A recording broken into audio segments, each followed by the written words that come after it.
Hi, this is Mike Brown, owner of Death Wish Coffee Company. Welcome to Fueled by Deathcast. I love Jeff, but sweet and high. Whoop, Mr. Motorama coffee. Death Wish Coffee presents Fueled by Deathcast, the world's strongest podcast. Get ready, the show's about to begin. Welcome to Fueled by Deathcast. And as always, I am the incredible Jeff. And I'd love it if you took a second, followed everything I get to do here at Fueled by Deathcast across all social media. That's Twitter, Instagram, and Facebook at Fueled by Deathcast.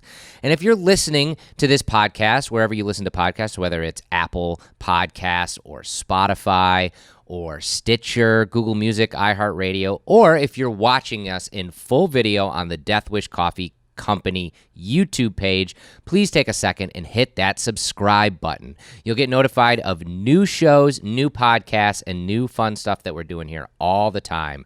And if you really like what we're doing, leave us a review on your favorite platform because that helps as well.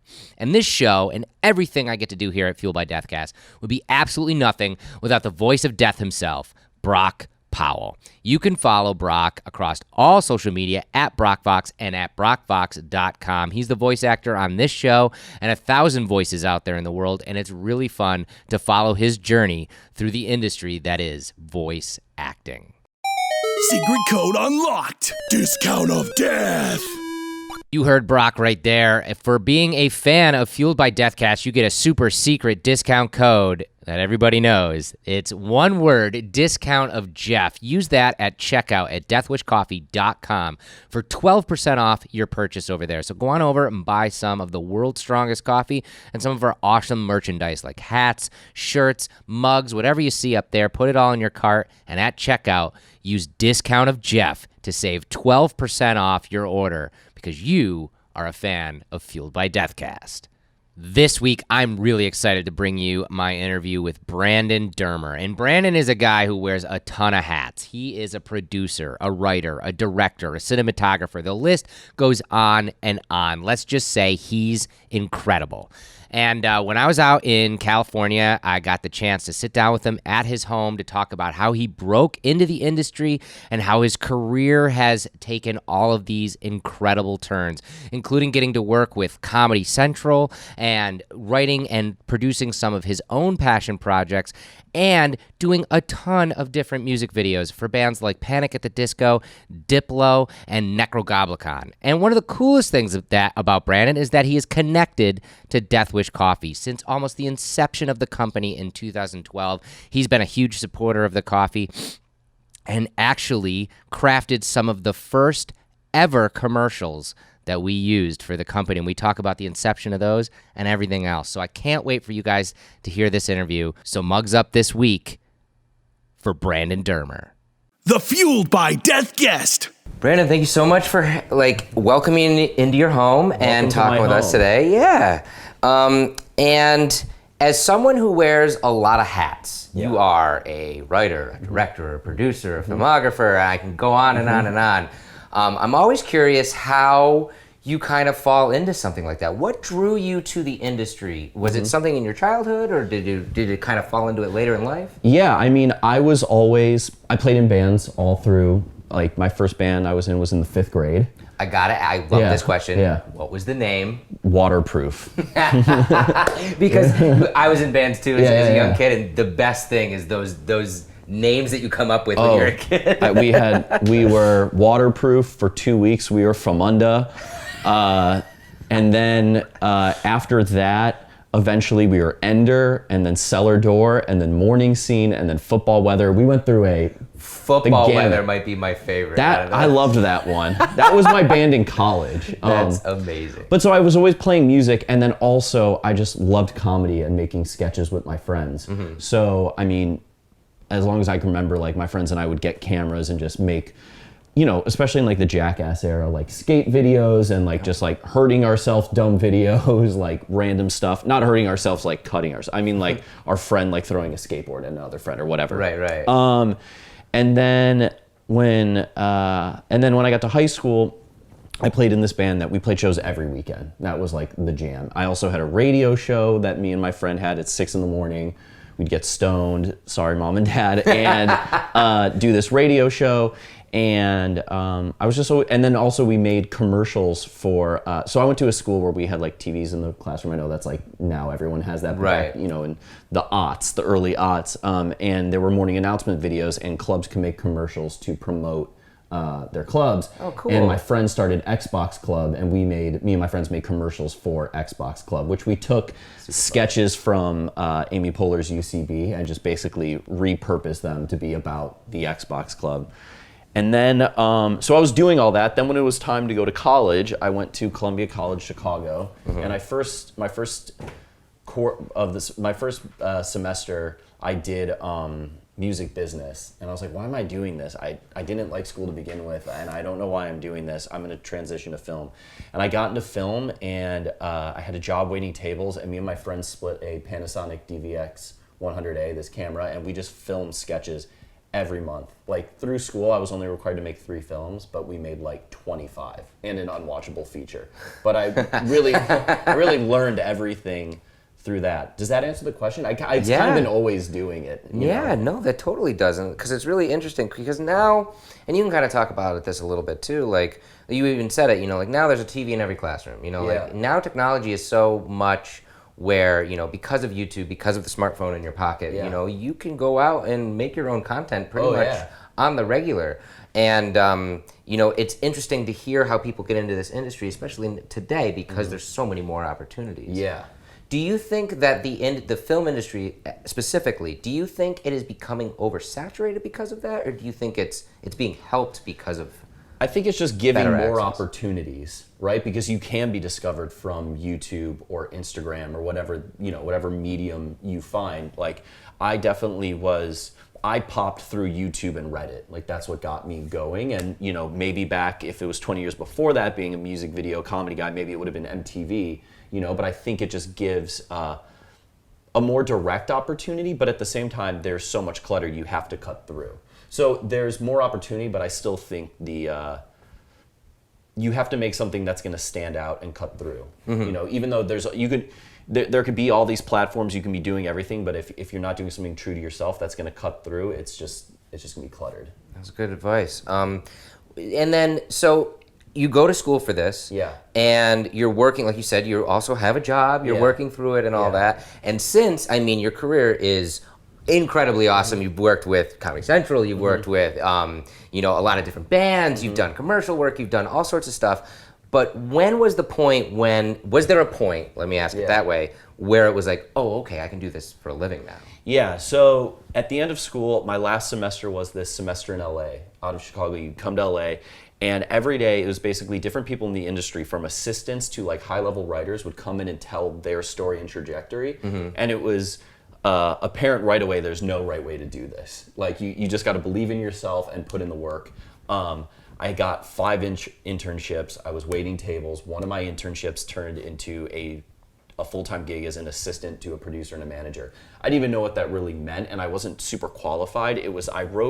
There's this thing called script coverage, where basically you take a script and write like a mini book report. You make it like 2 pages. Okay. I did really specific script coverage, and the guy I was interning for was like, I want someone to be my assistant who's an aspiring writer who can work with scripts with me and be very involved. So I did that for 4.5 years, and while I did that, I really learned the business, and also I kept my head down. I was writing nights and weekends, and I met this guy, John Lajoie, who was a client there. John played Taco on The League, but before that, he just moved out from Canada, and he and I started talking, and we realized we had very similar sensibilities, and I told him, I was like, yo, man, I went to film school. I love your stuff. Maybe we could work together. I can maybe be behind the camera. And we started filming together and making these videos. And then eventually he got on The League, and his profile rose and these videos rose. And then my boss, to their credit, both my bosses, I worked for 3 guys. I was assistant to 3 guys. It was nuts. Wow. They were like, you got to make something without John in it that kind of showcases the cinematic eye that you have and what you want to do. So I made a short film that it was a fake trailer for the dumbest idea I could think of that sort of tricked everyone to thinking it was a real movie. And through that, I got an agent, a lawyer, and I sold a script. I'm trying to think if that answers your question. Yeah, no, that's definitely the point when you're... That was it. That's when, so when I sold that, I was like, okay, I can do this, you know? And from being an assistant for 4.5 years, I mean, it was like film school part 2. Like, I saw careers go really, go in a good direction. I saw careers go in a bad direction. I saw, because I had a boss who was a producer and 2 who were managers. So they were working with writers and directors, developing projects, developing their careers. And I sort of watched like, the do's and do's not of this industry. Yeah. Yeah, but I think that was the moment probably. Because I was an assistant for 4.5 years and I was going nuts at one point. You know what I mean? I was like, bet. I can't do, it was 24/7. It was intense. I learned everything and I love those guys, but it was really nuts. And I was like, I got to get off this desk. And making that short film was the moment where I was like, okay, I can do this. So wearing all those hats, do you have something you gravitate towards more? Do you like being behind the camera more than actually sitting down and writing, or do you just love it all? I definitely like direct. I think it goes directing, writing, then producing. You know what I mean? Yeah. I love being on set. I love directing, but I also love writing in the sense of like coming up with the idea and then cracking it. Sitting down and writing is hard for me because I'm a little ADD. So to sit down and write, I get really excited to develop and come up with the idea, but when it's like time to sit down and write the pages, it can sometimes be tough for me. Wow. Yeah. And I've seen some of the stuff that you've done. I mean, you've worked with bands like Panic at the Disco and Diplo, and also on the comedy side, working with people like some of my favorites, like Jonah Ray and like Cheech Marin and stuff like that. Is there a difference shooting, directing, writing something that's more comedy based as opposed to dealing with a band? Yeah, I like to lean into whoever's aesthetic and style I'm working with. So my approach to Panic at the Disco would be completely different to like a Jonah Ray. You know what I mean? Yeah. And it's and the best thing about making videos and making TV and making content is it's so collaborative. Like I always say, like I'm nothing but like a good idea on a sheet of paper without the people around me. Like I'm not a good cinematographer by any means. I'm not a good editor by any means. It's like coming up with these ideas and working together. So I like to work very closely with the talent that I'm working with, whether it's a Jonah or Panic. So it is a different approach, but there's always that through line of like, I want to be hyper collaborative, like the best idea wins. Awesome, awesome. And that kind of leads me into, currently you have a show with Diplo, correct? Yeah. Can you talk a little bit about that, how that came to be? Well, the long but short version of it is I made a death metal video for a band called Nekrogoblikon. I was going to bring them up too. And that's how I Love met. those guys. That's how I met Death Wish. So I made that video, and Diplo tweeted the word Nekrogoblikon like a week later, and then I was put in contact with him, and he's like, "I want you to do a video for Major Lazer." So I did a video with him, and that was in 2013. So he's been this force in my life that I've worked with on and off, and then in 2016, his manager Kevin Casatu was like, "Hey, we have this tour coming up. We want to make a tour promo. Write me up some ideas. We want it to be something that can be a standalone funny piece and then also promote the tour." And at that time, I came off of a bunch of EDM videos, and I was taking meetings in Hollywood, and a few folks were like, "Hey, we want to like crack an EDM TV show. We want it to be like Entourage or Ballers." And I'm like, that's totally not what this is. Right, that's these guys, not what they do. These guys truly aren't that. At least the ones that actually like walk the walk and make music. So I wrote, though, what I thought everyone wanted me to tell them Diplo would look and sound like. He'd be like, "Sup, fam, it's lit, and there's like money and women, and it's over the top." And then I thought, I was like sitting on this couch, and I was like, maybe James Van Der Beek can play him. He looks like him. Oh, yeah. He played himself on Be in Apartment 23 really well and did that deconstruction. So my management sent over some of my music videos to his management, and he agreed to do it. We sat down for coffee. His only thing was like, "Can we add a fight scene to this promo? Because I'm training." And I was like, "Of course." Of course, like yes. So we made this promo. It came out. I never thought anything else would come of it. I'll never forget, I was in Chicago shooting a Showtime special for Andrew Santino, this hilarious comedian. He's got a podcast called Whiskey Ginger. It's awesome. And Kevin called me being like, "Hey, Nick Weidenfeld, who used to be at Adult Swim, is now at Viceland. He thinks this could be a show." And I was like, "The commercial that we made with James Van Der Beek? What do you mean?" And he's like, "Yeah, he thinks it could be like, you basically take the image of Diplo and flip it on its head and use James as this sort of character." Yo, where's the coffee at? Oh, shit. Because, at that time, especially in 2016, Diplo had all these giant hits. He had songs with Beyonce and Bieber and all this, but like a lot of people just don't know what he looks or sounds like. So but he has such an online presence. So we used his online presence to sort of heighten who he is and made this character. And then we made that show. So it was like I had to call Van Der Beek and be like, we want to develop this into a show. And then that turned into James and I had to fly to New York to pitch Spike Jonze because he was sort of the last guy to say yes at Vice. He said yes, and then... There's no I in team, bro. Yeah, but there's an I in Diplo.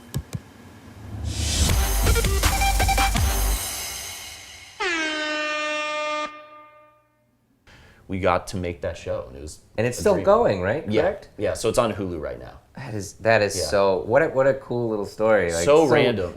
It's one of those moments in life where it's like, it's not like you planned that. It's not like you were like, I'm going to join this industry and I'm going to make an EDM show. Oh, it would have been the last thing I would have, you know what I mean? And especially at that time, like I was in Chicago making this Showtime special. I had a contract at Comedy Central where I owed them a short a month. And I was gearing up to shoot my first TV pilot for MTV. That was going to get me in the DGA. And like I was focused. And then this came in. You just can't predict anything. And that goes back to that semester in LA when you heard all these different stories of assistants to big writers to agents telling their trajectory. And you're like, you can't predict any of this. That's incredible. Yeah. And you touched about it a little bit, because I don't know the actual story of how you got connected with Death Wish Coffee. So this was in 2012. Right at the beginning of the company. Right at the beginning of the company, which is wild. So I had the fake trailer, I sold the script. John and I are now infusing what I'm doing in music videos to his work. So we're making bigger sketch comedy. I'm writing scripts, I'm doing, development and commercials here and there. And my neighbor, and I just love music, I'm genuinely like a music lover. My neighbor was like, hey, I work at this, well, he's not hey, I knew he worked at this record label. And he was like, this kid is an assistant at my company. He's playing a show tonight in Canoga Park. If you want to come check him out, they're called Nekrogoblikon. And I was like, all right, we'll see. I went out to dinner with some friends and I just like listened on YouTube on the way to dinner to a song of theirs. I was like, I have to see what this is. So I like left dinner early, jumped in, got back home, went in my buddy's car. We drove out to Canoga Park and we're listening to the album. And along the way, I'm like, this is either going to be like one guy in a computer, like 7 pretentious dicks. Like it's so technical.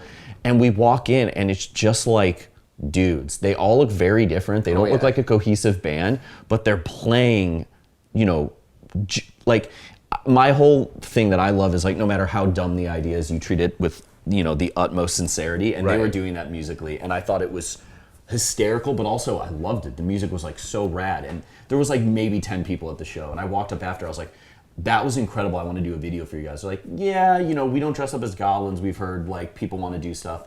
So I was like, all right, let me like go away and try to come up with something. So I actually took a trip back to Chicago and I just lived with the album for 2 weeks. And then I was at this bar and it just like hit me. And I wrote this John Goblikon character, blah, blah, blah. And then I sat down, I came back to LA, pitched them the idea. They were in. They had 10 grand, that's all they had. And I knew in order to make this video with the prosthetics involved and everything, I had to get more money.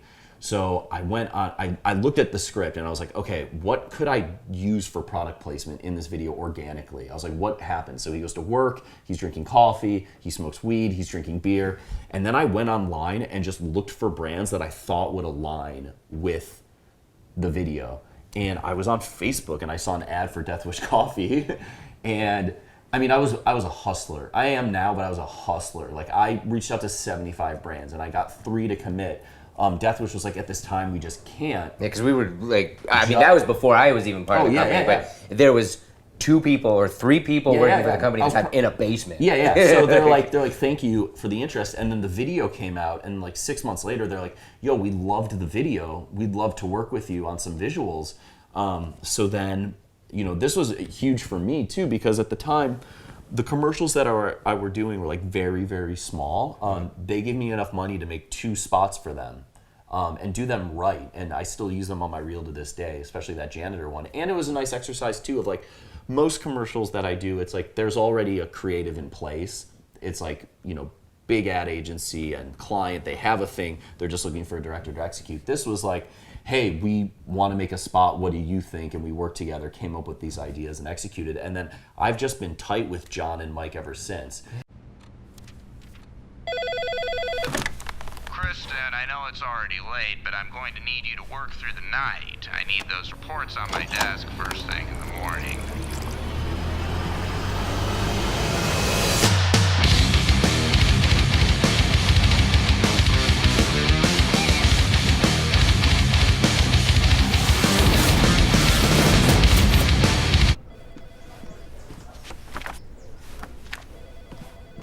I help them get some of their products in writers' rooms and this, that, and the other, and they'll hit me up.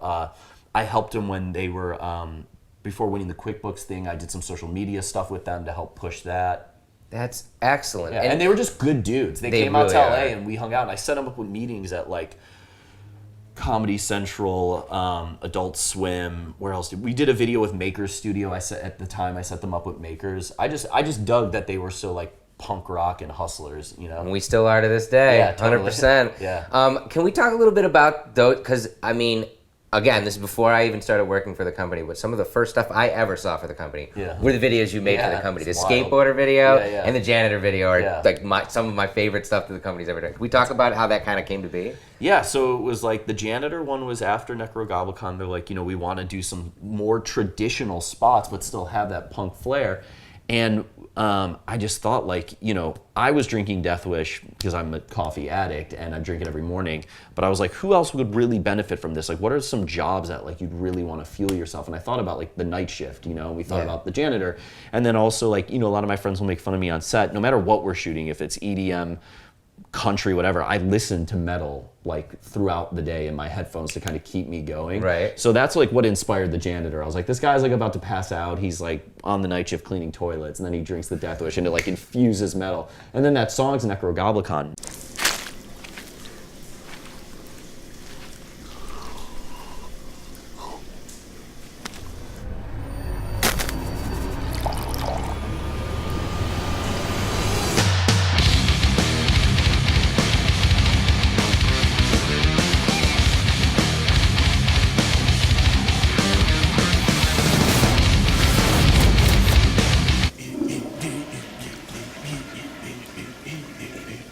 And then the skate video was, my buddy Andrew Harris is a filmmaker and a musician, and he was trying to get more stuff into his reel. And I introduced him to John and Mike. I'm like, he's tight with these skaters. They should do a skate video. I'll produce it. Andrew will direct it. And they shot it all in this neighborhood, like all up and down. Really? Yeah, yeah. That's so they good. live like right up the street.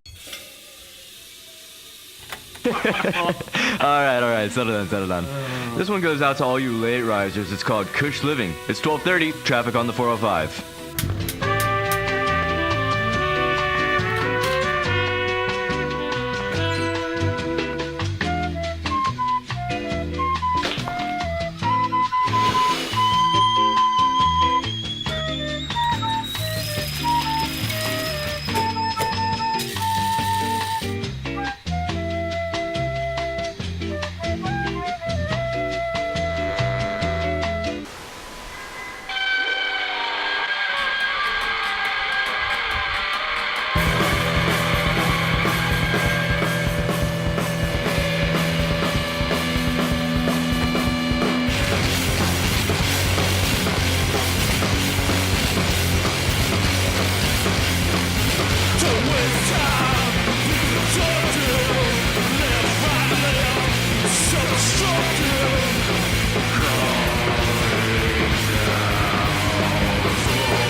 This broadcast brought to you by Death Wish, world's strongest coffee.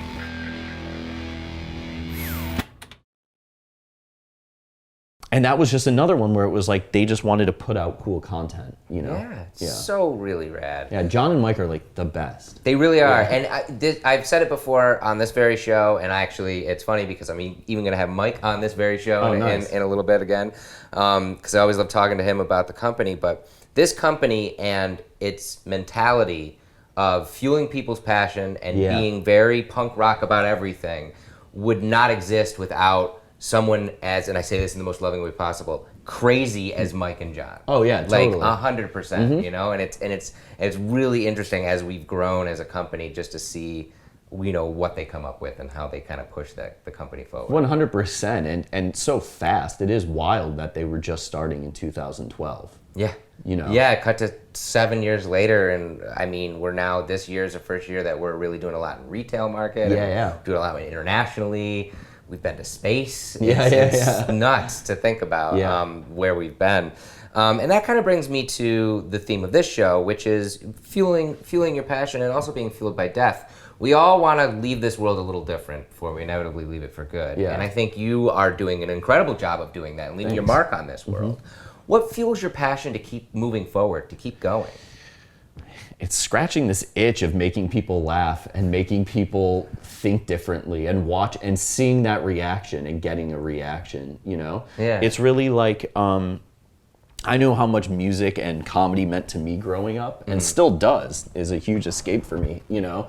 And being able to create stuff and share that is just what I love. And there's that part, and then also just the collaborative nature. I don't know what else I would be doing. Like, no matter what job I had, even when I was like making sandwiches in high school at Potbelly, I would just try to make people laugh and have fun and be like, what weird things could we all do here together? Like, we created like, I don't know if you know Potbelly, it's a Midwest chain.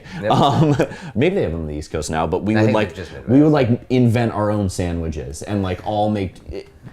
Yeah, I don't know. It's all I've ever known. It's all I've ever wanted to do, and it like gets me high, I guess. You know? That's awesome. Yeah. That's inspiring. Yeah. And then, you know, the obvious question is for someone who's listening or watching you and seeing your career trajectory and wants to do that, what would be advice to someone wanting to break into this industry? Just get, it sounds so cliche, but get a camera and start making stuff. I mean, even in college, like, I didn't know what role I was gonna play, like, because it was me and my 5 friends. We're all working in this industry in different capacities, these same guys. We bought a camera and we would make a short every month and we would all write it together. Sometimes I would direct, sometimes someone else would direct. We'd all act in them. None of us wanted to be actors and aren't actors by any means, but we just wanted to make stuff. We'd ask the guys that we, you know, and girls that we waited tables with to act in our stuff, and we just started making stuff.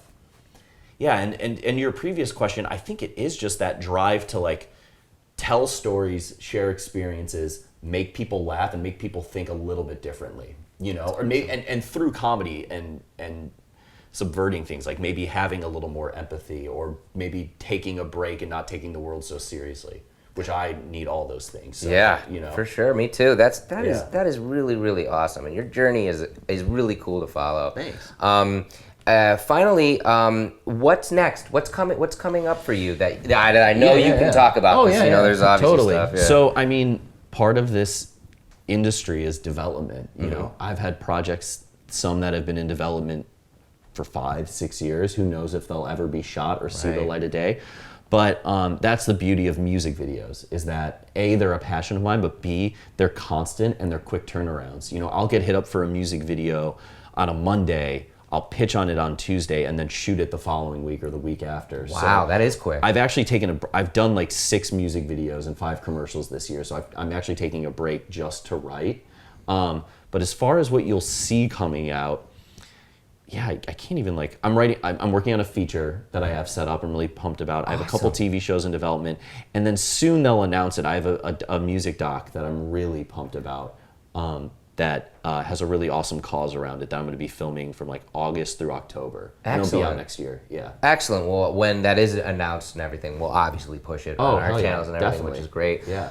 What's the best way for our viewers and listeners to follow you? Do you use social media? Do you use that website? Oh, What's the best way? I do all of it, because I get, you know, even meeting Death Wish, that was like the way I got in touch was like I went on Facebook, saw that ad, and then I went to their Facebook page, clicked the About section, and got an email. So I'm a kid from the internet generation and like interneted my way into Hollywood. So I'm on all of it. So my Instagram's Brandon Dermer, just my full name. And it's basically like my website. It's just a collage of everything I'm working on. And when it comes out, My Twitter is Brandon D Mob, which was our sketch group in college. I still have. Nice. And then my website's just brandondermer.com, which you can see everything. And I'll put all that in this show. Awesome. I can't thank you enough for taking time to talk with me. Oh, I can't thank you guys enough. Death Wish has been like a huge part of my career. Like, has been a touchstone. Every year I've worked with you guys in such a different capacity, from like, you know, commercial to producer to social media. Like, I, you know, worked social media to now this. It's really cool to have this like constant. Because most brands I work with, it's like I don't even meet anyone involved from the company. You know what I mean? Right. It's like I'm working with an ad agency and maybe someone, I don't even know. There's so many people on set, I have no idea who's who. Right. And I make the commercial, and then that's it. It's cool to have this relationship with a brand that really aligns with, you know, the same sort of ethics. Well, I can definitely say that we're going to continue to caffeinate you through your career. Yes. And we're so excited for everything that you're doing. Thanks, same. Yeah, thanks, man. Thank you. Excellent. This has been Fueled by Deathcast, a Death Wish Coffee Company podcast production. Thanks for listening.